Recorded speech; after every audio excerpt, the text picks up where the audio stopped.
Badan kula rusak, kula mboten napa-napa, kula tasih matur nuwun, kula tasih dipun paringi gesang.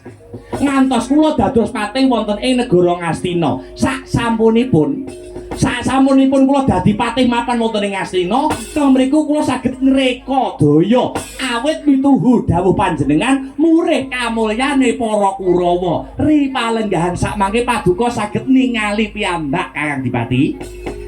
Paduka saged ningali piyambak ngantos sakyah keten ingkang para putra Kurawa menika boten wonten sing uripe kekurangan.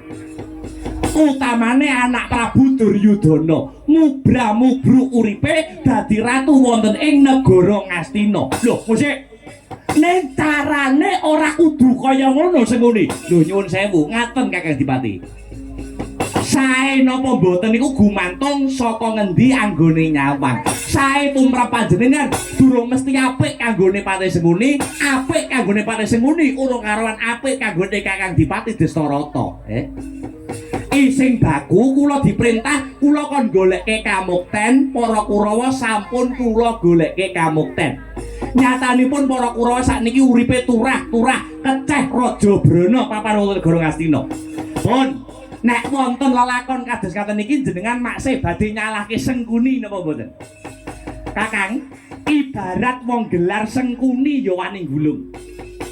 Kula tanggung jawab ing reh sakwetahipun tumrap dumadining perang Baratayuda Jaya Binangun menika. Kula boten badhe lungguh sila tumpang sikil ledek karo ngrokak ngrokok. Kula badhe ngetingalaken jiwa kasatriyan kula. Kula mboten badhe kendel. Kula mboten badhe kendel kemawon. Sampun ngantos ingkang putra pun Jaka Pitana ngrembyahaken asta jumangkahaken suku menawi Sengkuni dereng tumeking pati. Lahir batin anggen kula tresna dhateng ponakan kula pun Duryudana. Kula aturi nyekseni Kakang Dipati. Dina iki senopatine ora sapa-sapa, senopatine Patih Sengkuni dhewe.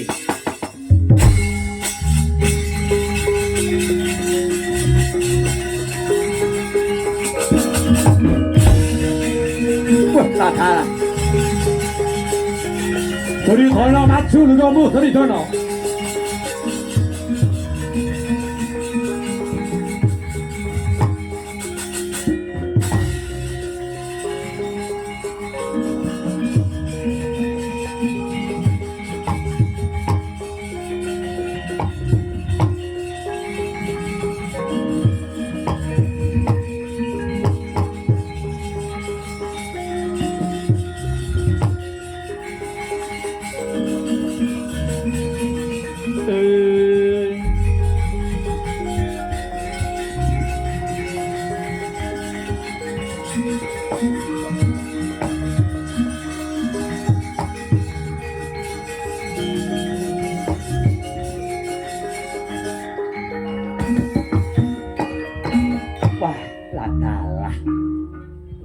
Bareng tak gagas-gagas nadyan to katone Sengkuni kuwi elek kang dadi pakartine ning saklugune kok duweni jiwa kasatriyan lan rasa tanggung jawab kang gedhe. Duryudana, Jaka Pitana wonten dawuh. Kowe krungu dhewe to? Kowe krungu dhewe sumpahe pakmu cilik Sengkuni. Aja nganti besep kulitmu ndlewer getihmu nek Sengkuni isih urip. Kaya ngono lho, katresnane pakmu cilik Harya Suman marang kowe. Mula kowe aja mung meneng wae Duryudana. Kowe kudu jumangkah Duryudana, uga kudu melu ngrembyah. Ngerti lan ngajeni karo katresnane pakmu cilik. Lho kuwi si Sengkuni. Mara gage Jampangono. Jampangono lakune pamanmu Harya Suman. Upamane kepepete iki mengko Duryudana mati. Matimu ora tak getuni le. Matimu ora tak getuni. Malah aku bombong matimu kanthi ngrungkepi jiwa satriya Duryudana. Nyuwun pangestu Kanjeng Rama. Ya, pangestuku gumraja kowe banyu seduda. Ananga juritmu Jaka Pitana. Gandanya sakar kehadur.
papan pangarane ngajurit gemaguru bangsa tata kaya putula para kandriting prangga hesti miwang dwaja kang kegitir ora kata ingkang dwaja dwaja layu sehabi